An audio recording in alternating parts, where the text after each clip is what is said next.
বোটানির first chapter অর্থাৎ কোষের গঠন, এখান থেকে সিকিউ আসলে কোন টপিকগুলো মোস্ট ইম্পর্টেন্ট তোমাদের কি পড়তে সমস্যা হচ্ছে?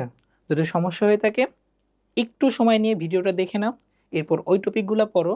ইনশাল্লাহ এখান থেকেই তুমি সিকিউ কমন পাবা ফার্স্ট চ্যাপ্টার থেকে আসা কোশ্চেনগুলো থেকে। তো চলো আমরা বোটানির ফার্স্ট চ্যাপ্টার অর্থাৎ সেলের গঠন থেকে কোন কোন টপিকগুলো পাওয়া লাগবে সেটা দেখে আসি। তো ফার্স্ট অফ অল দেখো, তোমাদের বোর্ড পরীক্ষায় যে কোশ্চেনগুলো হয় তাকে আমি কয়েকটা টাইপে ভাগ করছি। এর ভিতরে একটা টাইপ হচ্ছে ভাইয়া ব্যাখ্যামূলক কোশ্চেন অ্যান্সার, অর্থাৎ উদ্দীপক দেওয়া থাকবে, উদ্দীপকে হয়তো ওই অঙ্গাণু বা ওই স্ট্রাকচারটাকে আইডেন্টিফাই করা থাকবে, অথবা তোমাকে আইডেন্টিফাই করতে হবে, করার পরে তোমাকে বলবে ওইটা নিয়ে একটু লিখো। অর্থাৎ সেখান থেকে তোমার বৈশিষ্ট্য লিখতে বলতে পারে, ছবি আঁকাইতে বলতে পারে। তো এইরকম একটা টাইপ তোমাদের কোশ্চেন কিন্তু আসে। তো ওইটাকে আমি ব্যাখ্যামূলক কোশ্চেন অ্যান্সার পাশে দেখো লিখে রাখছি কোষীয় অঙ্গাণু, অর্থাৎ তোমাদের যে কোষীয় অঙ্গাণুগুলো আছে ক্লোরোপ্লাস্ট, মাইটোকন্ড্রিয়া, লাইসোজোম, বেসিক্যালি এই ব্যাখ্যামূলক কোশ্চেন অ্যান্সারগুলা সেখান থেকে আসে, তাই আমি এটাকে অপর নাম কোষীয় অঙ্গাণু লিখছি। তো এইরকম কোশ্চেন অ্যান্সারের ভেতরে এই কয়টা টপিক তোমাকে মাস্ট পড়তেই হবে ভাইয়া। দেখো আমি পাশে কিন্তু 3 স্টার, 1 স্টার, 2 স্টার দিয়ে রাখছি, অর্থাৎ লাস্ট মোমেন্টে গেলে কোনটুকু তুমি বেশি পড়বা সেটাও কিন্তু তুমি এখান থেকে বুঝতে পারছো। ফার্স্ট অফ অল দেখো, তোমাকে কোষ প্রাচীর এটা মাস্ট পড়াই লাগবে। অর্থাৎ কোষ প্রাচীর পরীক্ষার কোশ্চেনে তোমাকে কোষ প্রাচীর ডিরেক্ট বলতেও পারে, অথবা ফসফোলিপিড বাইলেয়ার বলতে পারে, আইসবার্গ মডেল বলতে পারে, অনেকভাবে ইন্ডিকেট করতে পারে। দুইটা লেয়ার আছে, তোমাকে বুঝে নিতে হবে কোষ প্রাচীর ইন্ডিকেট করছে। এরপরে ক্লোরোপ্লাস্ট, এটাও কিন্তু অনেক বেশি ইম্পর্টেন্ট। মাইটোকন্ড্রিয়া সেমভাবে ইম্পর্টেন্ট। লাইসোজোমও কিন্তু অনেক ইম্পর্টেন্ট। রাইবোজোম তুলনামূলকভাবে কম ইম্পর্টেন্ট, বাট পরীক্ষাতে মাঝে মাঝে আসে। এরপরে আসো ডিএনএ।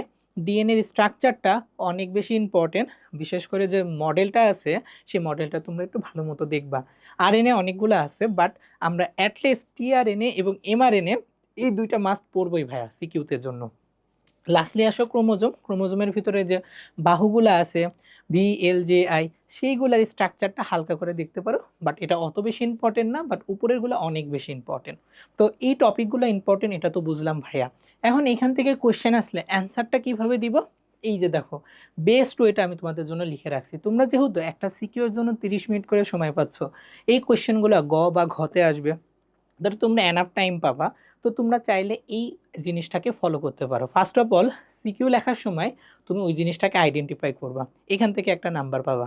এরপরে ওই জিনিসটার যদি গঠন ব্যাখ্যা করতে বলে, ধরো তোমার কোয়েশ্চেন আসছে মাইটোকন্ড্রিয়া, তাহলে মাইটোকন্ড্রিয়ার গঠনটাকে তুমি তোমার মতো করে একটু এক্সপ্লেইন করো, যে এখানে কয়টা লেয়ার থাকে, এখানে কি করতেছে, এই জিনিসগুলোকে তুমি এক্সপ্লেইন করো। দেখো মাইটোকন্ড্রিয়া, ক্লোরোপ্লাস্ট, এইটা নিয়ে কিন্তু তোমার বইয়ে সুন্দর মতো কয়েকটা হেডলাইন দেওয়া আছে, তুমি সেই হেডলাইনগুলোকে সুন্দর মতো বলতে পারো। এরপরে দেখো ফিগারের কথা যদি বলি, অবশ্যই অবশ্যই মাথায় রাখবা বায়োলজি মানেই হচ্ছে ভাইয়া ফিগার। তো এই প্রত্যেকটা যে এক্সপ্লেনেশন আমি বললাম, অর্থাৎ কোষ প্রাচীর, ক্লোরোপ্লাস্ট, মাইটোকন্ড্রিয়া, প্রত্যেকটা ছবি আছে, তুমি চাইলে একটা ছবি দিতে পারো, অবশ্যই দিবা, এবং দিলে কিন্তু নাম্বারটা অনেক ভালো আসবে।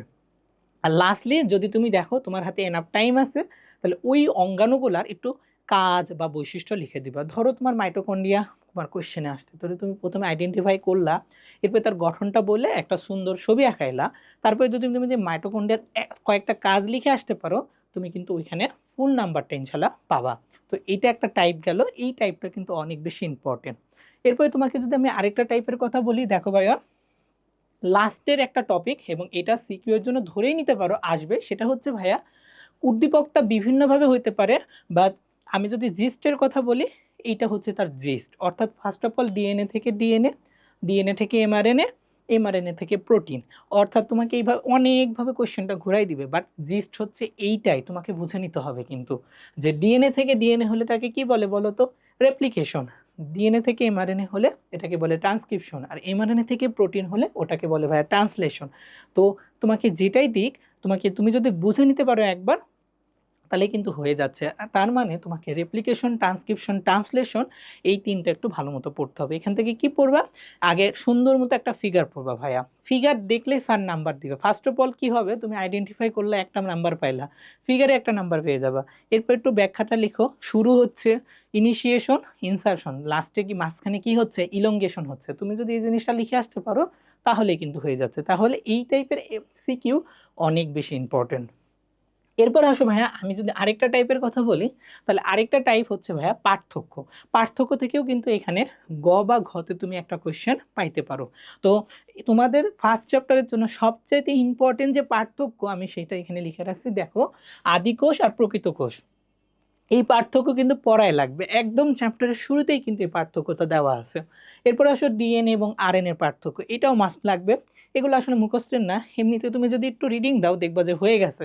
লাস্টলি দেখো ক্লোরোপ্লাস্ট এবং মাইটোকন্ড্রিয়া, এই পার্থক্যটাও একটু পড়বা।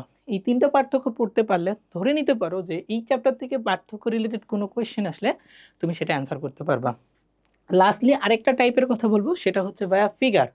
তোমাকে কিছু কিছু কোয়েশ্চেনে ডিরেক্ট বলবে আইডেন্টিফাই করো, করে ওটার ছবি আঁকাও। তুমি এক্সট্রা কোনো কিছু লিখবা না ভাইয়া, যদি কোনো কোশ্চেনে বলে ছবি আঁকানোর কথা, তাহলে খালি ছবি আঁকাবা, আইডেন্টিফাই করবা এবং ছবি আঁকাবা, এক্সট্রা কিছু লিখবা না। এবং হ্যাঁ, ছবি আঁকানোর পাশাপাশি ওখানে ব্যাখ্যা দিবা, যে তুমি মানে লিখে দিবা যে তুমি কোনটা কি ইন্ডিকেট করতেছে। অর্থাৎ তোমাকে যদি একটা কোষের ছবি আঁকাইতে বলে, তাহলে কোষের ভিতরে তো অনেকগুলো উপাদান থাকে, মাইটোকন্ড্রিয়া, ক্লোরোপ্লাস্ট, সেগুলো লিখে দিবা, অর্থাৎ ড্র অ্যান্ড লেবেল করবা।